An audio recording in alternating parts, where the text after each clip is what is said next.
శుభములు కలుగు నీకు.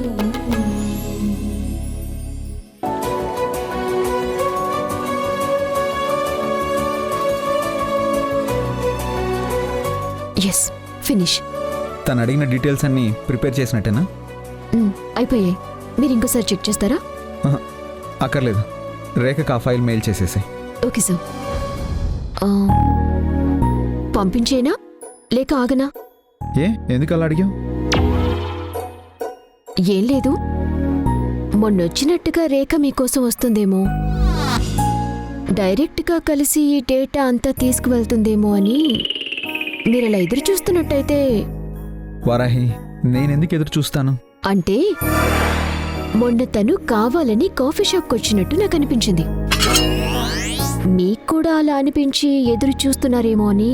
ఏంటి ఆడుకుంటున్నావా? అరే, తనకంత సీన్ లేదు. అయినా నువ్వు నన్ను మరీ ఇంత ఏడిపించనక్కర్లేదు. మెయిల్ పెట్టేసాయి.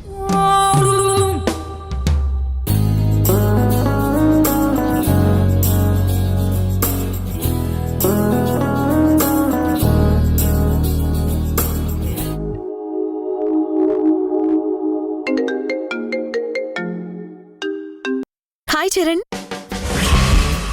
నీ ఫోన్ కోసమే వెయిటింగ్.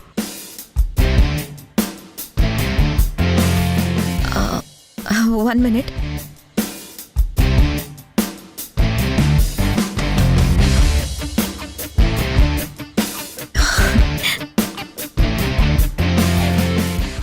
చెప్పు. నువ్వు నా ఫోన్ కోసం ఎదురు చూడడం ఏంటి? అదే, నాకు డీటెయిల్స్ పంపించాక ఫోన్ చేస్తావని. అప్పుడు నువ్వు ఎదురు చూడాల్సింది నా ఫోన్ కోసం కాదు, నేను పంపే మెయిల్ కోసం ఎదురు చూడాలి. ఆల్రెడీ మెయిల్ పంపించేశాను. ఇది చెప్దామనే ఫోన్ చేశాను. ఓకే, చెక్ చేస్తానులే గానీ ఇంతకీ ఎక్కడున్నావు? అయినా నేను ఇప్పుడు ఎక్కడుంటే నీకేంటి? ఏం లేదు, వచ్చి కలుద్దామని. వాట్? కలుస్తావా?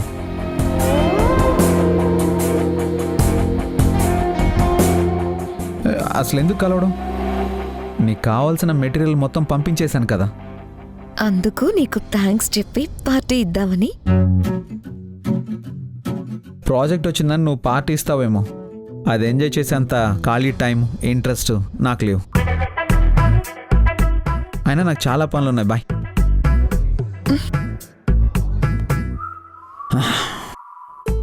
రేఖ కొంచెం బాగా ఎక్కువ చేస్తుంది కదా. అది నాకు అర్థం కాదు. ఏంటి? అదే, అమ్మాయిలందరూ మీతోనే ఎందుకు ఓవర్గా బిహేవ్ చేస్తుంటారు అని. ఎందుకు మీతో పడి పడి మాట్లాడాలని ట్రై చేస్తూ ఉంటారు? ఎవరు ట్రై చేసినా ఏం లాభం? నువ్వు మాత్రం ట్రై చేయట్లేదుగా.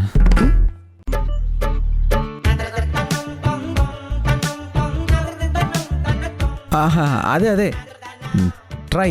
అదేంటంటే మాట్లాడాలని ట్రై చేయవు. అంటే మామూలుగా. May I come in sir?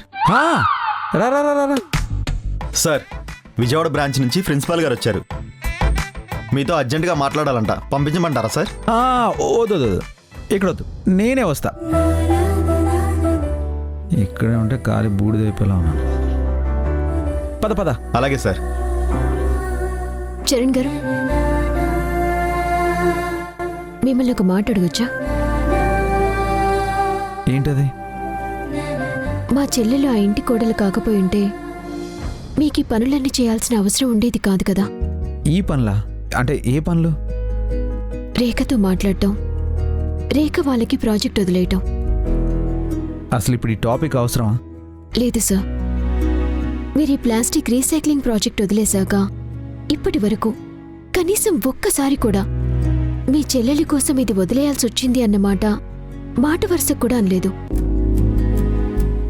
ఇంత పెద్ద ప్రాజెక్ట్, అది గవర్నమెంట్ది వదిలేయాల్సి వచ్చిందన్న బాధ కొంచెం కూడా మీ మొహంలో కనిపించలేదు.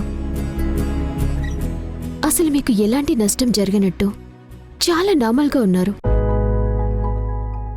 ఒక జీవితాన్ని నిలబెట్టడం కోసం ఇంత చేసిన మీ మీద చాలా గౌరవం పెరిగింది సార్. ఆ గౌరవమే మన స్నేహానికి పునాదయ్యింది. శీతాకాలం మనసు నీ మనసున చోటడిగిందే, సీతకు మళ్ళీ నీతో అడుగేసి మాటడిగిందే, నీకు నువ్వే గుండెలోనే అన్నదంతా విన్నాలే, అంతకన్నా Thank you. ముందుగానే Thank you very much. నన్నాలే, ఇంక పైన నీకు నాకు ప్రేమ పాఠాలే. మాస్టారు మాస్టారు నా మనసును గెలిచారు, అచ్చం నీ కలగన్నట్టే నా పక్కన నిలిచారు. ఓకే, అన్ని ఏర్పాట్లు పూర్తయ్యాయి కదా? బయట దానం చేయడానికి కావాల్సినవన్నీ రెడీగా ఉన్నాయి కదా? రెడీగా ఉన్నాయి సార్. ఓకే, జాగ్రత్త. ఎక్కడ ఎలాంటి ఇబ్బంది రాకూడదు. అమ్మ ఈరోజు చాలా సీరియస్గా ఉంటుంది. తేడా వస్తే ఎవరిని ఎక్స్క్యూజ్ చేయదు. వెళ్ళండి, అన్నీ మళ్ళీ రీచెక్ చేసుకోండి. అలాగే సార్, వస్తాను సార్.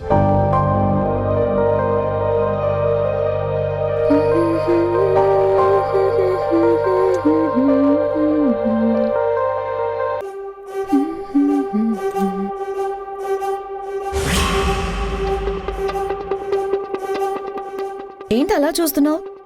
నీకు ఈ రోజు ఏంటో గుర్తుందా? ఉంది, తాతయ్య గారు చనిపోయిన రోజు. ఎందుకు అలా అడుగుతున్నావు?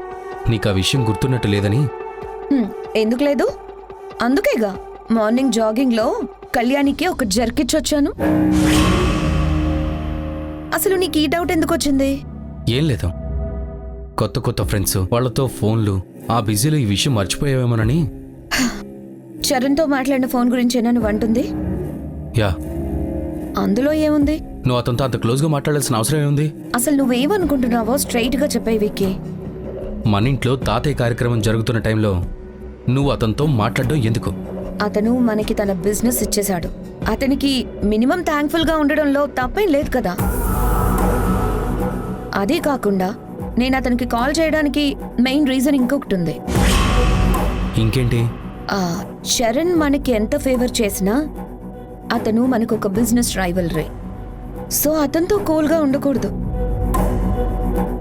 వారాహితో ఉంటే తను చాలా హ్యాపీగా ఉంటాడు. అందుకే అప్పుడప్పుడు ఇలా ఫోన్లు చేసి కావాలనే డిస్టర్బ్ చేస్తూ ఉంటాను. దట్టు చరణ్ చాలా జోవియల్గా మాట్లాడతాడు. అతనితో మాట్లాడితే అస్సలు టైమే తెలీదు. అంతే. అతను మనకి క్లోజ్ ఫ్రెండు కాదు, అలా అని కృష్ణ తులసి వాళ్ళ లాంటి శత్రువు కూడా కాదు. శత్రువు మిత్రువు కాని మనిషి కాల్ కోసం ఎదురు చూడాల్సిన అవసరం లేదని నా ఫీలింగ్.